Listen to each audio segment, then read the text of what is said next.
Israel ప్రధానమంత్రి Benjamin Netanyahu ఆసుపత్రిలో చేరడం చర్చనీయాంశంగా మారింది. ఆయన జెరూసలంలోని ఆసుపత్రిలో చేరారు. దంత చికిత్స కోసమే ఆయనను ఆసుపత్రికి తరలించినట్లు ప్రధానమంత్రి కార్యాలయం అధికారికంగా ప్రకటించింది. ఈ చికిత్స వెనుక ఉన్న అసలు కారణాలు, దాని తీవ్రతపై స్పష్టత ఇవ్వకపోవడం అనుమానాలకు తావిస్తోంది.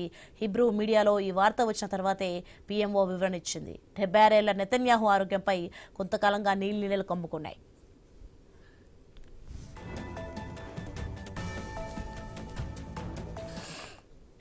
ఇక గత నెలలోనే నెతన్యాహుకు ప్రోస్టేట్ క్యాన్సర్ ఉన్నట్లు నిర్ధారణ అయింది.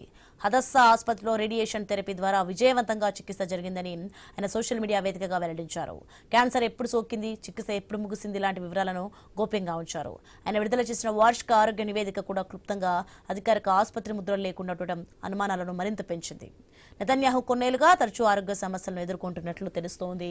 2023 జులైలో తీవ్ర డీహైడ్రేషన్ నెపంతో షేబా మెడికల్ సెంటర్లో చేరిన ఆయనకు ఆ తర్వాత గుండె అసాధారణతలను గుర్తిస్తూ పేస్ మేకర్ అమర్చారు. 2024 మార్చి నెలలో హెర్నియా శస్త్రచికిత్స చేయించుకున్నారు.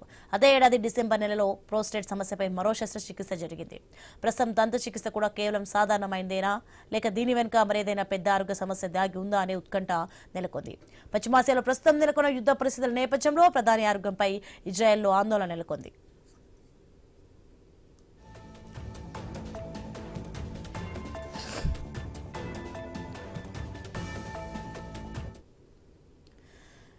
ఇజ్రాయెల్ ప్రధానమంత్రి బెంజమిన్ నెతన్యాహు ఆసుపత్రిలో చేరడం చర్చనీయాంశంగా మారింది. ఆయన జెరూసలంలోని ఆసుపత్రిలో చేరారు. దంత చికిత్స కోసమే ఆయనను ఆసుపత్రికి తరలించినట్లు ప్రధానమంత్రి కార్యాలయం అధికారికంగా ప్రకటించింది. ఈ చికిత్స వెనుక ఉన్న అసలు కారణాలు, దాని తీవ్రతపై స్పష్టత ఇవ్వకపోవడం అనుమానాలకు తావిస్తోంది. హిబ్రూ మీడియాలో ఈ వార్త వచ్చిన తర్వాతే పీఎంఓ వివరణ ఇచ్చింది. 76 ఏళ్ల నెతన్యాహు ఆరోగ్యంపై కొంతకాలంగా నీళ్లు కమ్ముకున్నాయి.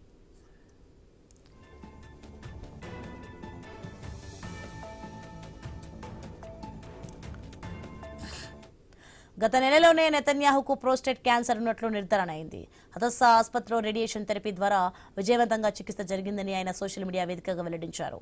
క్యాన్సర్ ఎప్పుడు సోకింది, చికిత్స ఎప్పుడు ముగిసింది లాంటి వివరాలను గోప్యంగా ఉంచారు.